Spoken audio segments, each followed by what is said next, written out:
আজ শনিবার ১০ই জানুয়ারি সচিবালয়ে অনুষ্ঠিত নবম জাতীয় পে স্কেল বা বেতন কমিশনের পূর্ণাঙ্গ বৈঠকটি ছিল দেশের লক্ষ লক্ষ সরকারি চাকরিজীবীর জন্য অত্যন্ত গুরুত্বপূর্ণ এবং ঘটনাবহুল। প্রিয় সরকারি চাকরিজীবী ভাই ও বোনেরা, আজকের সকালের আপডেট নিউজে আপনাদের স্বাগতম।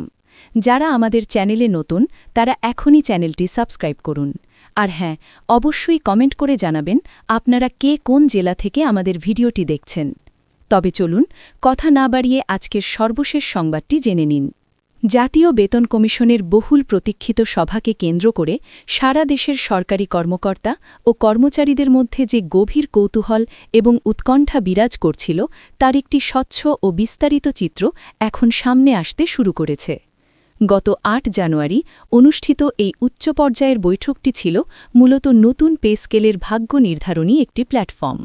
সকলের মনেই একটি সাধারণ প্রশ্ন বারবার উকি দিচ্ছিল যে এই গুরুত্বপূর্ণ সভা থেকে বেতন কাঠামো সম্পর্কে আসলে কী বার্তা আসবে এবং ঠিক কবে নাগাদ পে কমিশন তাদের দীর্ঘ পরিশ্রমের ফসল বা চূড়ান্ত রিপোর্টটি সরকারের কাছে আনুষ্ঠানিকভাবে পেশ করবে।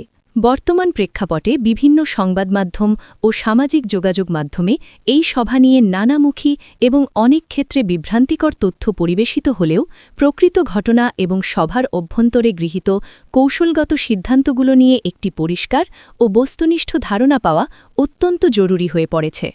আপাতদৃষ্টিতে বাইরে থেকে মনে হতে পারে যে দীর্ঘ আলোচনার পর সভায় হয়তো কোনো একক সিদ্ধান্তে পৌঁছানো সম্ভব হয়নি, কিন্তু সভার কার্যবিবরণী এবং ভেতরের খবরগুলো গভীরভাবে বিশ্লেষণ করলে দেখা যায় যে পে কমিশন আসলে অত্যন্ত দূরদর্শী, কৌশলী এবং বাস্তবসম্মত তিনটি স্বতন্ত্র রূপরেখা বা অপশন প্রস্তুত করেছে। এই রূপরেখাগুলো মূলত সরকারের নীতি নির্ধারণী মহলের জন্য একটি দিক নির্দেশক বা পথপ্রদর্শক হিসেবে কাজ করবে, যাতে তারা দেশের বর্তমান অর্থনৈতিক পরিস্থিতির সাথে সঙ্গতি রেখে দ্রুততম সময়ে একটি গ্রহণযোগ্য সিদ্ধান্ত নিতে পারেন। পে কমিশনের এই পূর্ণাঙ্গ বৈঠকে আলোচনার মূল কেন্দ্রবিন্দু ছিল বেতন অনুপাত এবং সর্বনিম্ন বেসিক বেতন অঙ্ক নির্ধারণ। প্রাপ্ত তথ্যের ভিত্তিতে এটি নিশ্চিত হওয়া গেছে যে পে কমিশন অনুপাত ১, অনুপাত ৮ বেতন কাঠামো নির্ধারণের নীতিগত অবস্থানের দিকেই দৃঢ়ভাবে অগ্রসর হয়েছে। উল্লেখ্য যে বিভিন্ন কর্মচারী সংগঠন এবং অংশীজনদের পক্ষ থেকে সর্বোচ্চ ও সর্বনিম্ন বেতনের পার্থক্য ১:৪ বা ১:৬ অনুপাতে নামিয়ে আনার জোরালো দাবি ছিল। তবে দেশের সামগ্রিক অর্থনৈতিক সক্ষমতা, বাজেটের সীমাবদ্ধতা এবং দীর্ঘমেয়াদী আর্থিক স্থিতিশীলতার নিরিখে কমিশন ১:৮কেই এই মুহূর্তে সবচেয়ে যৌক্তিক ও বাস্তবায়নযোগ্য বলে মনে করছে। এর অর্থ হল রাষ্ট্রের সর্বোচ্চ গ্রেডের একজন কর্মকর্তার মূল বেতন সর্বনিম্ন গ্রেডের একজন কর্মচারীর মূল বেতনের ৮ গুণের বেশি হবে না। এটি বেতন বৈষম্য কমিয়ে আনার ক্ষেত্রে একটি উল্লেখযোগ্য আন্তর্জাতিক মানদণ্ড হিসেবে বিবেচিত হতে পারে। চাকরিজীবীদের মধ্যে সবচেয়ে বেশি আগ্রহের কেন্দ্রবিন্দু ছিল সর্বনিম্ন বেসিক বেতন কত হবে সেই বিষয়টি। পে কমিশন এক্ষেত্রে কোনো একটি একক অঙ্ক নির্ধারণ করে তা সরকারের উপর চাপিয়ে না দিয়ে অত্যন্ত সুশৃঙ্খলভাবে তিনটি ভিন্ন ভিন্ন প্রস্তাবনা বা ধাপ সুপারিশ করেছে।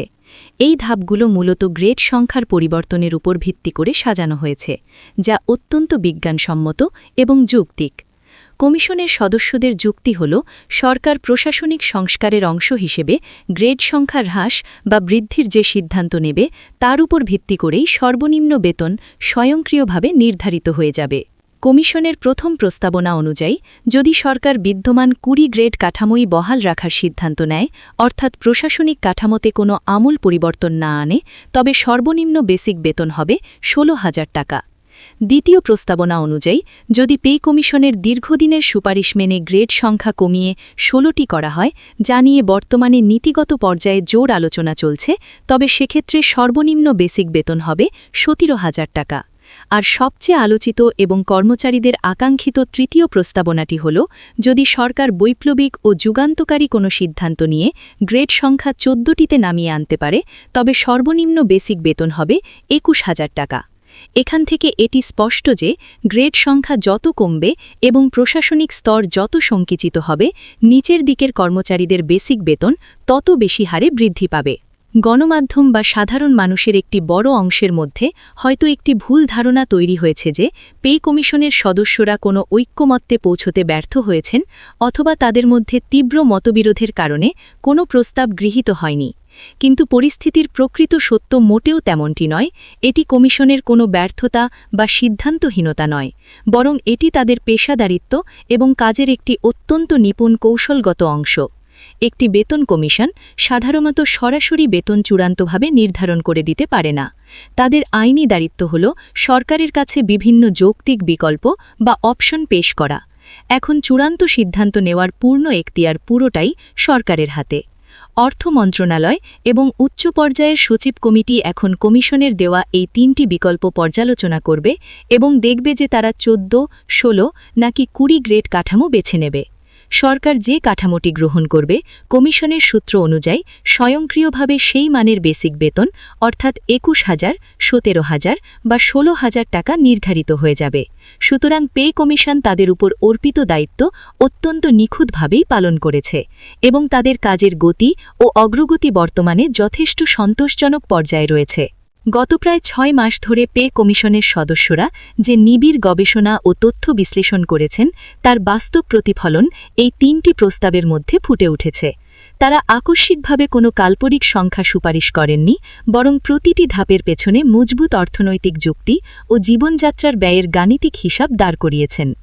রাষ্ট্রীয় গোপনীয়তা ও সংবেদনশীলতার স্বার্থে হয়তো তারা সব তথ্য এই মুহূর্তে জনসম্মুখে প্রকাশ করছেন না, যা একটি পেশাদার এবং দায়িত্বশীল কমিশনের জন্য স্বাভাবিক আচরণ। তবে নির্ভরযোগ্য অভ্যন্তরীণ তথ্য অনুযায়ী কমিশন তাদের পূর্ণাঙ্গ রিপোর্ট প্রস্তুতির কাজ প্রায় ১০০% সম্পন্ন করে আনেছে। এখন আপামর সরকারি চাকরিজীবীর জন্য সবচেয়ে বড় প্রশ্ন হল এই রিপোর্টটি ঠিক কবে জমা হবে এবং কবে নাগাদ বহুল কাঙ্ক্ষিত গ্যাজেট প্রকাশিত হবে। বিভিন্ন সূত্র এবং বর্তমান প্রশাসনিক তৎপরতা পর্যালোচনা করলে ধারণা করা হচ্ছে যে আগামী সপ্তাহের মধ্যেই পে কমিশন তাদের এই চূড়ান্ত সুপারিশমালা প্রধান উপদেষ্টার কাছে বা সরকারের সংশ্লিষ্ট দপ্তরে আনুষ্ঠানিকভাবে জমা দেবে।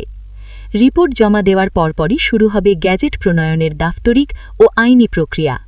সরকার যদি রাজনৈতিকভাবে আন্তরিক হয় এবং আসন্ন নির্বাচনের আগে কর্মচারীদের মধ্যে একটি সতিবাচক বার্তা দিতে চায়, তবে চলতি জানুয়ারির শেষ নাগাদ বা ফেব্রুয়ারির প্রথম সপ্তাহের মধ্যেই গ্যাজেট প্রকাশ করা প্রশাসনিকভাবে অসম্ভব নয়।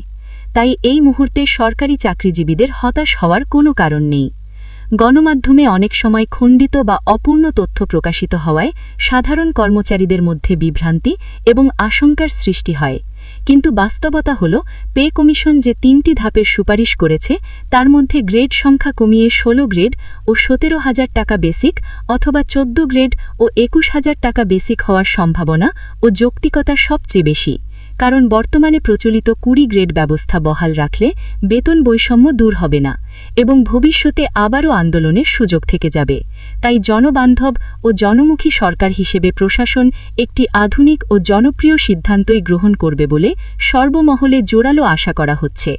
আমাদের এখন অন্তত আগামী সপ্তাহ পর্যন্ত ধৈর্য ধরে অপেক্ষা করতে হবে। পে কমিশন তাদের সুপারিশ জমা দেওয়ার পরই সরকারের পরবর্তী পদক্ষেপের মাধ্যমে আসল চিত্রটি পরিষ্কার হয়ে যাবে। তবে যেভাবে দ্রুত গতিতে কাজ এগোচ্ছে তাতে জানুয়ারির শেষ নাগাদ গ্যাজেট প্রকাশের একটি জোরালো সম্ভাবনা তৈরি হয়েছে। যদি শেষ পর্যন্ত ২১,০০০ বা ১৭,০০০ টাকার প্রস্তাবটি গৃহীত হয়, তবে তা দেশের নিম্ন গ্রেডের কর্মচারী এবং বিশেষ করে পেনশনভোগীদের জন্য একটি বড় ধরনের আর্থিক মুক্তি ও আশীর্বাদ হয়ে আসবে।